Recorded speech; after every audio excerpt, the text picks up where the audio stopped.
Donald Trump's hush money trial has entered a very critical phase here, with the defense unexpectedly resting their case without the former president even taking the stand. Meanwhile, Manhattan DA Alvin Bragg's relentless prosecution and Donald Trump's strategic countermoves have intensified the legal battle, creating an electrifying environment that's charged with political overtones. Fani Willis secures a decisive victory in the Georgia Democratic primary, setting the stage for a very intense showdown with the Republican challenger Courtney Kramer coming up this fall. And amidst a storm of controversy, Fani Willis faces allegations of federal fund misuse, with GOP senators such as Jim Jordan and the House Judiciary Committee demanding answers. Russia has just launched their tactical nuclear weapons exercise near Ukraine, and this is igniting a lot of fears of an imminent World War III, especially with President Putin's cryptic threats and accusations of Western provocation. Tensions are absolutely escalating rapidly here, guys. I hope you guys are ready. Rapper Cardi B has dropped some bombshell revelations about the 2024 elections, expressing some deep disappointment with President Joe Biden. Cardi B passionately criticized the high cost of living, America's foreign policies, and her feelings of betrayal. Hey guys, welcome to the live. Hope you guys are doing very well. If you haven't already, please take a second, drop a quick like for the video. I really do appreciate you guys. You guys are absolutely amazing, and couldn't do it without you guys. Also, for more content like this, please consider hitting the subscribe button. And as always, I want to thank you guys so much for always sharing these videos with your friends and with your family. See, who do we got in the live so far? We've got Jose. What's going on, Jose? Robin, Keenan Ripon, Lori, Mr. Ross. Awesome. Hey, Jesus. All right. So Donald Trump's hush money trial has really entered this this critical phase here. It's kind of like moving toward a point where the jury will ultimately decide the outcome. It's not the judge, it's the jury that's going to decide the outcome. The testimony has concluded without Donald Trump even taking the stand to defend himself. Donald Trump's lawyer, Todd Blanche, he announced the defense's decision to rest their case by saying, quote, "Your Honor, the defense rests," end quote. So the defense ended their presentation with testimony from a former federal prosecutor who was called to challenge the reliability of the prosecution's key witness, Michael Cohen. Now, in contrast, the Manhattan District Attorney Alvin Bragg, he presented over 20 witnesses over 15 days of testimony before finishing his case on Monday. So basically, the jury was given a break until May 28th when closing arguments are expected. So they're going to have the Memorial holiday break in between. But however, the attorneys actually stayed in the courtroom to discuss with Judge Juan Merchan how to instruct the jurors before they begin deliberations. So these instructions, they're meant to kind of guide the jurors on how to apply the law to the evidence and the testimony that they've already heard. Hopefully with this long break, hopefully the jurors don't forget what they've heard. Now, both sides, including Todd Blanche representing Donald Trump and the prosecution led by DA Alvin Bragg, they debated over specific wording, legal terms, and descriptions of campaign-related issues. Now, Donald Trump did not answer questions about why he chose not to testify, but despite previously expressing a desire to take the witness stand, he didn't do so. But it is common for defendants to decline to testify, as there's no requirement for them to do so. Not to mention, this is a stage show. This is a fake case. This is a showcase, as Donald Trump puts it.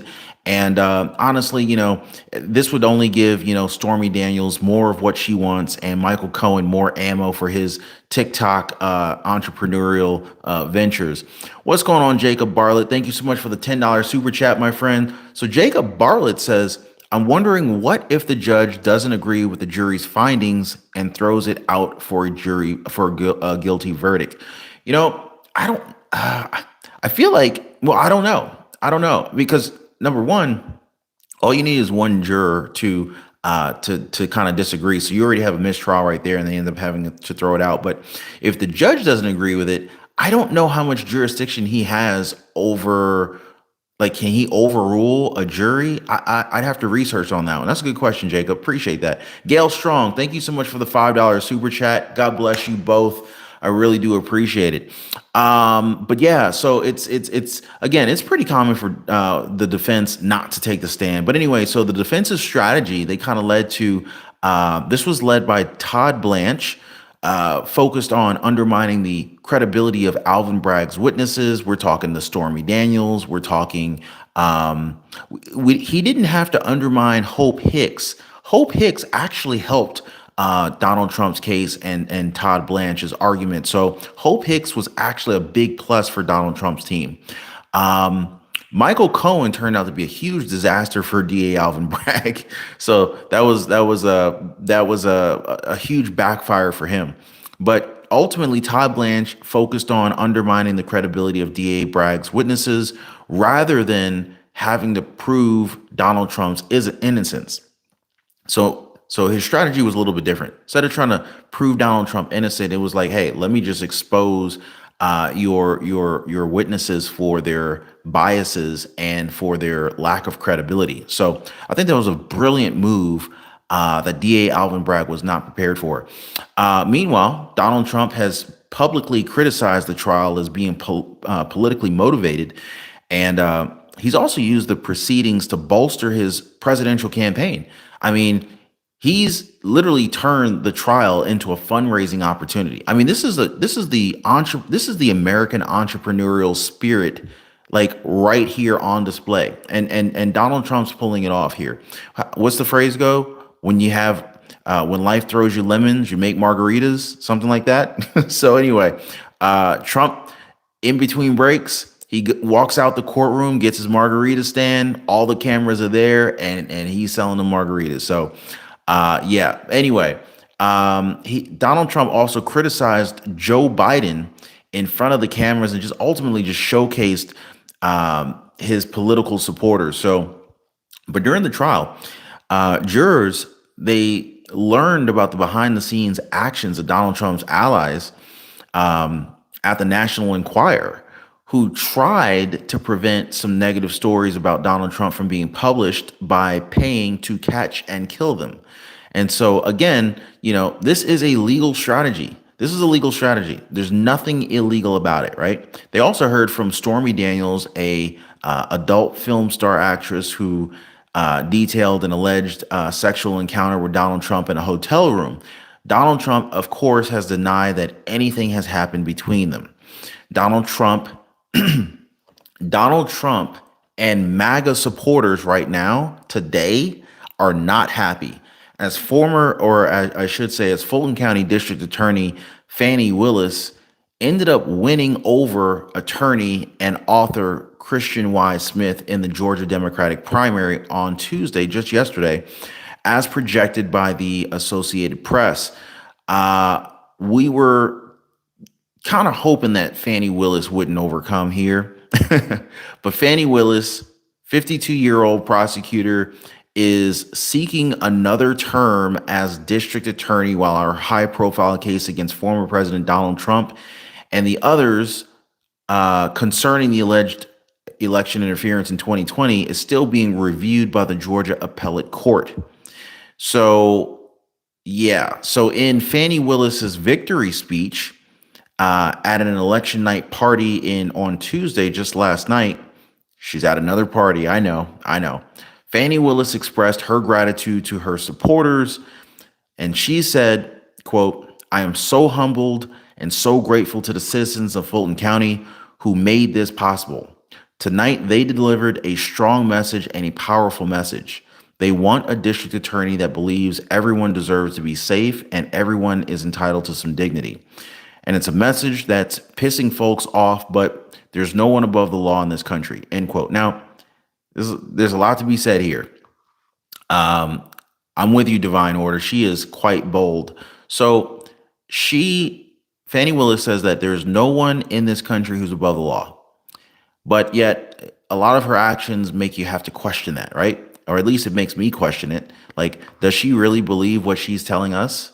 I'm not sure if I'm thoroughly convinced about that personally. And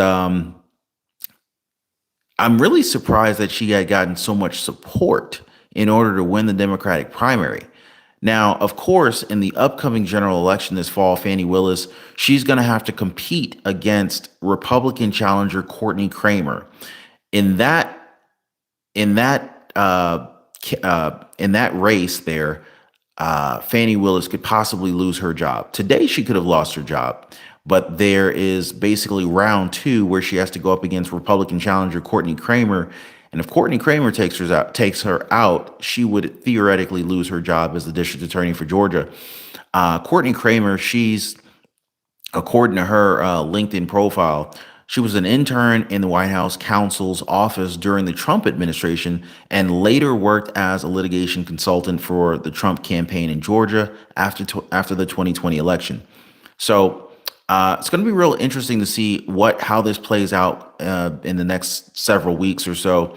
Fani Willis criticized her opponent, Courtney Kramer, stating, quote, "My opponent is completely unqualified, completely.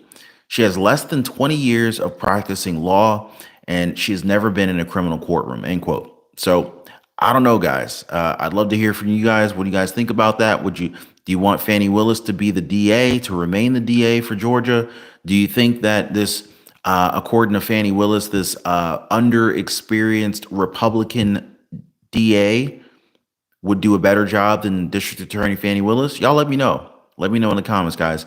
So Christian Wise Smith, who previously ran against Fani Willis back in 2020, along with the then incumbent district attorney Paul Howard, commented on the election results.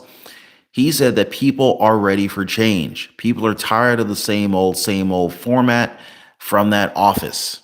People want a breath of fresh air. I mean, the people voted for her over him. So I guess the people didn't want change as much as we thought they did. Or was there another, is this another case of election interference here? That's the real question that nobody's talking about yet. Now, Monday, Christian Wise Smith, he called for Fani Willis's resignation, citing GOP-led congressional investigations into the district attorney's office use of federal funds. Last week, GOP senators, you had Chuck Grassley and Ron Johnson, not to mention Jim Jordan, sent a letter to Fani Willis requesting information about Justice Department grants and alleging that the Fulton County DA may have misused funds from these grants in order to fund unrelated travel or purchases of computers and swag. Christian Wise Smith, he emphasized the seriousness of these allegations, saying that it's a very serious job where people are trusting you to do the right thing, and you have to you have continuous allegations of misuse of those funds to do it. It's time to go. What do you guys think? Is it time for Fani Willis to go? Additionally, the House Judiciary Committee is conducting their own probe into the district attorney's funding and has threatened to hold Fani Willis in contempt of Congress. This month, Chairman Jim Jordan asked former Special Prosecutor Nathan Wade, who also, by the way, was romantically involved with Fani Willis, to testify before the panel.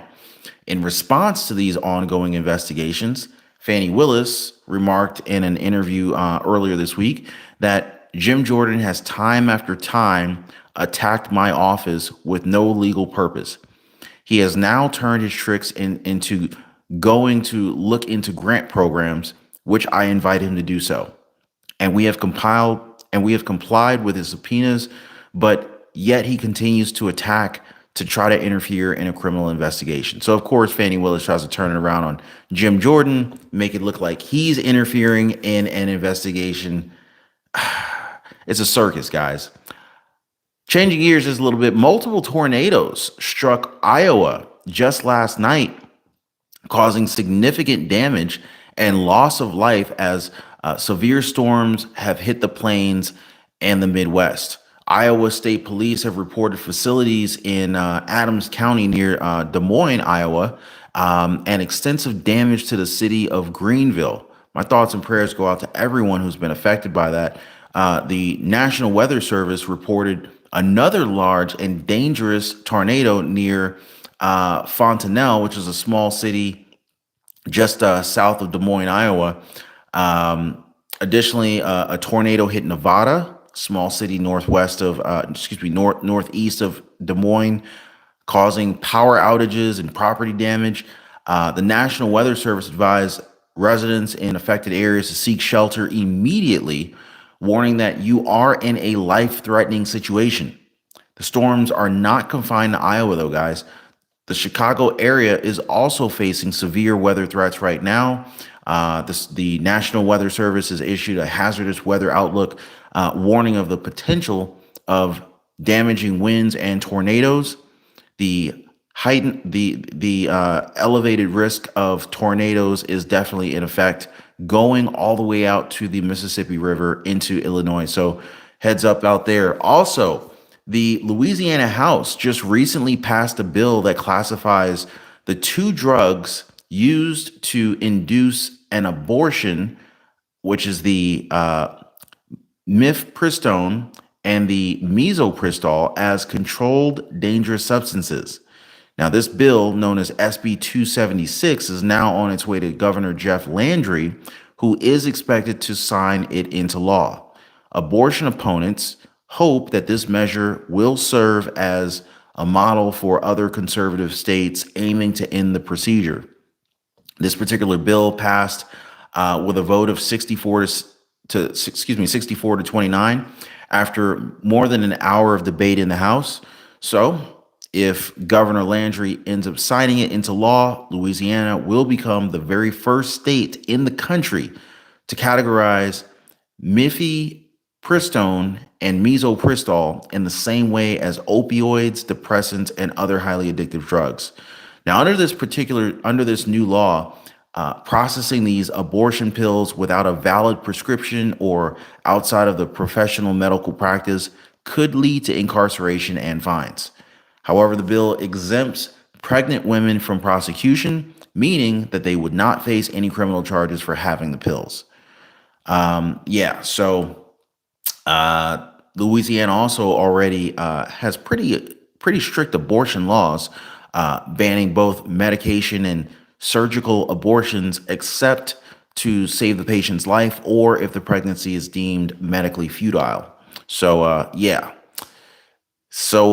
have you guys heard what Cardi B has been saying about Joe Biden?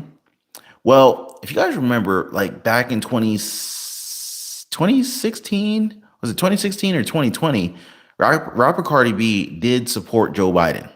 Well, she ain't doing it anymore. In fact, rapper Cardi B recently shared that she does not plan to endorse President Joe Biden nor the likely GOP nominee Donald Trump in the 2024 presidential election.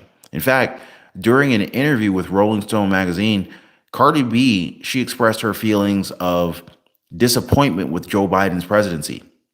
She mentioned that while she still sees Donald Trump as a threat, the high cost of living and the lack of action from Biden have made her reconsider voting altogether in 2024. Cardi B said, quote, "I feel like people got betrayed." I want to ask you guys, do you feel like you got betrayed? Let me know in the comments, guys.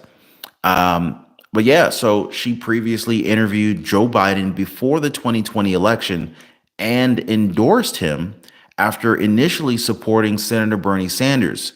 In her Rolling Stone interview, Cardi B expressed frustration, saying it's just like, damn, y'all not caring about nobody, end quote. And she highlighted her belief that there are solutions to the issues, but that billions of dollars are being spent on unnecessary things. Now, what about you guys? Do y'all think that billions of dollars are being spent on unnecessary things, maybe unnecessary countries? Drop me some comments down below, guys. Tammy Johnson, thank you so much for the $5 super chat this morning, super early in the morning. God bless you. Totally appreciate your support.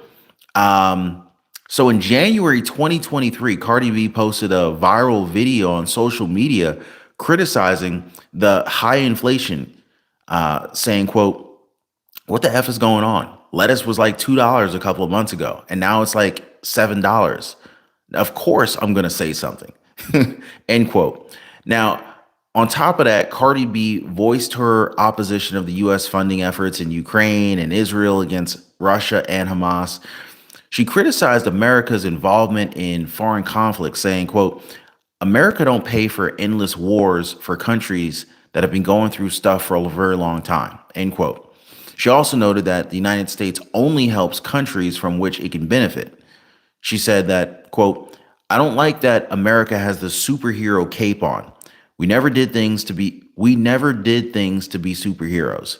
We did things for our own convenience, end quote. So anyway, now according to a poll by the New York Times, Siena College, and the Philadelphia Inquirer, Donald Trump is leading Biden in key battleground states such as Georgia, Nevada, and Arizona. Now, the poll, it also shows Donald Trump ahead by 3 points in Pennsylvania and by 1 point in Wisconsin, among likely voters, while Biden leads by only 1 point in Michigan. So Donald Trump's got a pretty big lead on Joe Biden in some key swing states.